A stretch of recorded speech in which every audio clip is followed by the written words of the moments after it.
Pernah kepikiran nggak sih apa yang sebenarnya menjaga dunia ini dari kekacauan total?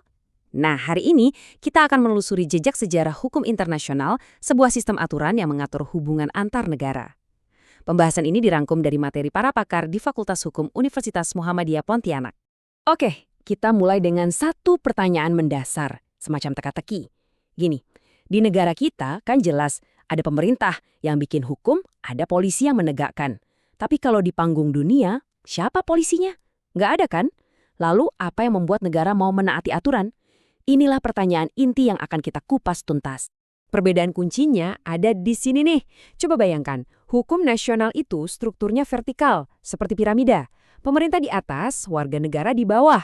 Sebaliknya, hukum internasional itu horizontal. Anggap saja seperti sebuah klub di mana semua anggotanya setara.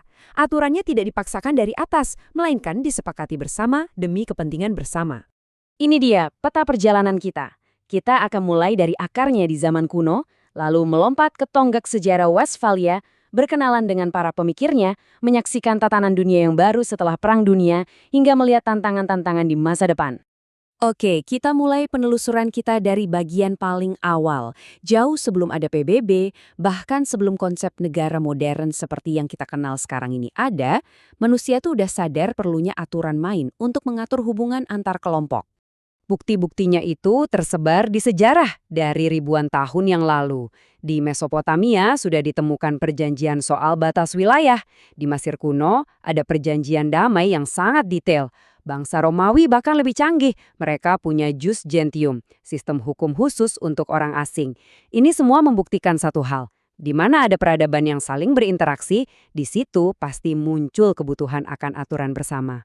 Nah, dari benih-benih kuno ini, kita akan melompat ke satu momen, satu tahun yang menjadi fondasi sistem global modern kita, tahun 1648, dan lahirnya perdamaian Westphalia. Perdamaian Westphalia ini bukan sekedar mengakhiri perang yang sangat brutal.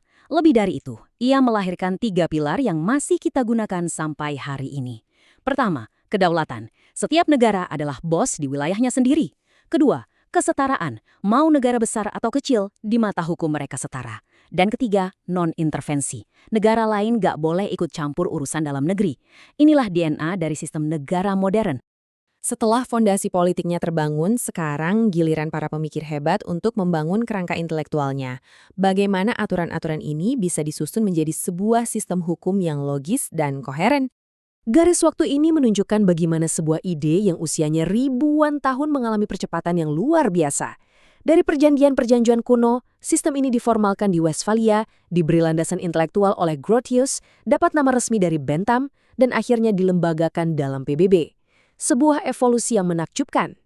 Mari kita sorot satu nama ini, Hugo Grotius, yang dijuluki Bapak Hukum Internasional. Kontribusinya sangat radikal pada zamannya. Dia memisahkan hukum dari teologi. Dengan mendasarkan aturan pada akal sehat, sesuatu yang universal bagi semua manusia, ia membuka jalan bagi negara-negara dengan keyakinan berbeda untuk bisa duduk bersama dan terikat oleh aturan main yang sama. Tapi pertanyaannya tetap ada. Tanpa polisi dunia, apakah ini benar-benar hukum? Nah, cendekiawan kebanggaan Indonesia, Mokhtar Kusuma-Atmaja, menjawabnya dengan sangat berlian.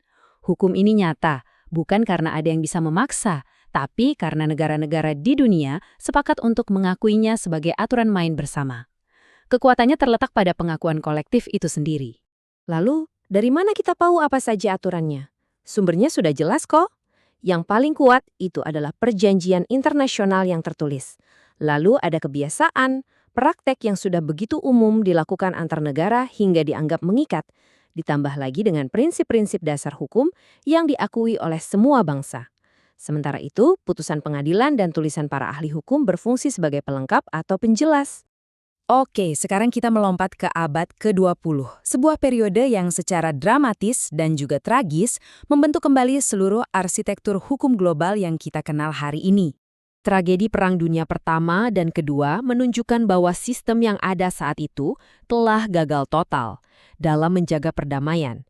Skala kehancurannya begitu masif, begitu besar, sehingga dunia dipaksa untuk menciptakan sesuatu yang benar-benar baru dari puing-puingnya. Dari abu peperangan, lahirlah sebuah tatanan baru yang berpusat pada PBB. Komunitas internasional pun jadi jauh lebih besar dan beragam dengan lahirnya negara-negara baru di Asia dan Afrika. Tapi yang paling fundamental adalah pergeseran fokusnya. Dari yang tadinya cuma mengatur soal perang, hukum internasional kini juga melindungi hak asasi manusia dan mendorong kerjasama ekonomi. Dari fondasi pasca perang tersebut, hukum internasional terus tumbuh dan berekspansi hingga sekarang menyentuh hampir setiap aspek kehidupan modern kita. Coba bayangkan jangkauannya hari ini. Ada hukum yang mengatur dasar laut terdalam, satelit di luar angkasa, aliran data internet yang kita pakai, hingga perlindungan lingkungan global. Dari yang awalnya hanya soal perang dan damai, kini hukum internasional ada di mana-mana, menyentuh hampir setiap hal dalam hidup kita.